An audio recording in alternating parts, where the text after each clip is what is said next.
Ya itu sudah, jadi tuh kayak kita tuh setiap hari dari bangun tidur aja kita sudah ada gitu, nah kayak manajemennya tuh Itu sudah. jadi kalau tapi tahuku tuh cuman gitu aja, tapi kalau masalah definisinya belum tahu aku kan. Nah, aku tahu itu. Jadi, pengertian manajemen secara tradisional tuh biasanya lebih mengarah ke aktivitas gitu nah, yang melibatkan 4 dari fungsi manajemen tersebut. Biasanya tuh yang pertama tuh ada perencanaan atau planning. Kemudian yang kedua itu ada pengorganisasian sumber daya, dan kemudian tuh yang ketiga ada controlling, kemudian ada kepemimpinan dan koordinasi. Hal tersebut tuh berlaku supaya seorang manajer tuh tahu nah tugasnya itu sebagai apa. Jadi perlu diberikan sebuah definisi tentang manajemen tersebut. Nah, biasanya tuh definisi yang sering dikutip tuh adalah management is getting done through other people. Dan definisi ini biasanya tuh lebih mencakup ke organisasi yang besar gitu. Tapi definisi ini tuh perlu ditambahkan dengan kata-kata gitu nah. Apabila seorang manajer tersebut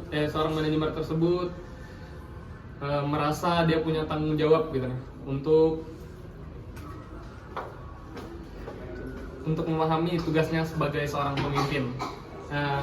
Hal ini perlu agar setiap manajer tuh paham gitu nah, supaya dia nggak bertindak seenaknya untuk menganggap dia tuh sebagai raja gitu nah, untuk bertindak seenaknya bahwa orang-orang tuh dia menginginkan gitu orang-orang untuk harus bekerja untuknya gitu. Jadi itu definisinya. Iya, jadi gitu ya. Iya, paham. Tapi kamu ada nggak sih kayak menyinggung tentang manajer begitu? Nah, itu nggak paham juga. Siapa yang paham ya? Itu nah, ada mereka di dalam, coba tanya mereka ya. Iya, ayo tanya deh.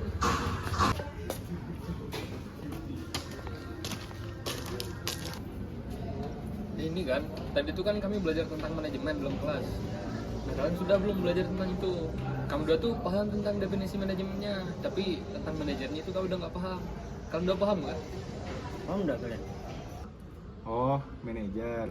Kalau manajer itu pada intinya adalah seseorang yang bekerja melalui orang lain dengan cara mengkoordinasikan seluruh aktivitas pekerjaan dalam rangka mencapai tujuan yang sudah ditentukan.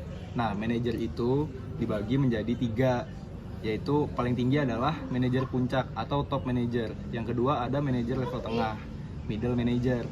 Dan yang ketiga ada yang paling bawah adalah manajer lini pertama. Di bawah manajer lini pertama ini adalah pekerja atau staff. Sebagai pemimpin, manajer harus memiliki pengetahuan tidak hanya tentang pekerjaan yang menjadi tugas bawahannya, tetapi ia juga harus mengetahui secara pasti bagaimana melakukan semua pekerjaan yang menjadi tugasnya dan bawahannya. Bagaimana, Ren? Oh, jadi gitu seorang manajer. Untuk penjelasan manajer tuh seperti itu. Nah, kalian tahu nggak manajemen tuh ada fungsi-fungsinya? Kalian paham nggak fungsi-fungsinya? Tadi ada Rian ngejelasin ke aku tentang fungsi-fungsi manajer tuh. Yang pertama itu ada leading, controlling, organizing, sama coordinating. Tapi nggak tahu aku yang lainnya. Siapa tahu ada yang lebih tahu lagi kan? Kamu tahu nggak, Bik? Nah, kemarin tuh aku sempat ada nonton.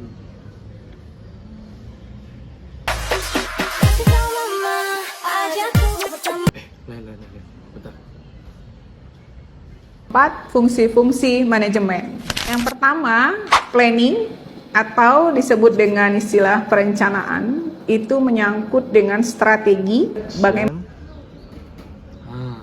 Jadi yang ku tahu itu ada ilmu dari Luther Gulick. Itu dia ada 7 fungsi. Yang pertama ada perencanaan. Nah, tanpa perencanaan yang baik, manajemen tidak akan berhasil dengan baik. Itu. Nah, yang kedua ada pengorganisasian. Nah, setelah kita memiliki rencana, tentunya kita harus ada sesuatu yang diwujudkan kan. Nah, sesuatu yang diwujudkan itu berbentuk grup atau organisasi. Nah, di situ juga manajer juga harus bisa memastikan bahwa setiap orang tahu peran dan pentingnya keberadaan mereka dalam meraih tujuan yang dicapai. Itu. Nah, terus ada yang ketiga ada pengadaan staf. Nah, pengadaan staf dalam kenyataannya tidak dapat dilakukan sekaligus atau secara keseluruhan. Jadi cuma dia staf yang berhenti, pensiun, mendapat kecelakaan ataupun meninggal dunia gitu. Jadi sering pula perubahan dalam organisasi menyebabkan adanya posisi-posisi baru, dan posisi ini tentu saja harus diisi oleh orang yang tepat. Terus yang keempat ada pengarahan.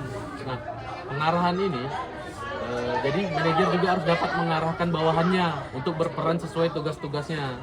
Manajer juga harus dapat memberi pengertian bahwa tanpa peran para bawahan, tujuan tidak akan dapat dicapai. Nah, jadi ya perlu penting juga lah pengarahan ini. Nah, terus yang kelima ada pengawasan. Nah, dalam pengawasan, manajer dapat melihat sejauh mana pekerjaan bawahan ini sudah sampai mana.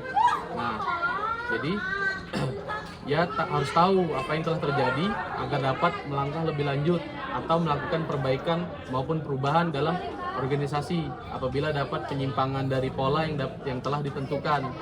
Nah, terus yang keenam ada pembaharuan. Nah, kenapa ada pembaharuan? Jadi seorang manajer itu dia harus menemukan ide baru. Nah, dia harus menemukan sesuatu yang baru dan mengkombinasikannya dengan ide-ide yang lama agar menjadi sesuatu yang baru. Nah, dia di situ bertindak sebagai katalisator dan stimulator untuk merangsang timbulnya pembaharuan. Nah, terus yang ketujuh ada perwakilan. Nah, jadi terakhir ini ya kita sebagai manajer ya harus mewakili apa yang telah menjadi tanggung jawab kita. Nah, kita jangan sampai meninggalkan ataupun tidak memberi arahan kepada bawahan kita. Nah, jadi ya begitulah fungsi-fungsi yang aku tahu dari ilmunya Luther Gulick. Gitu. Oh, jadi gitu ya fungsi-fungsinya. Iya. Paham kan sudah? Paham. Fungsi-fungsi manajer tadi sama manajernya ya. Paham belum? Paham lah. Oh ya sudah. Udah jelas kok, dijelaskan. Sudah jelas. Udah terima kasih gitu. Balik dulu. Terima kasih dia. Cabut dulu kan? Iya. Cabut dulu.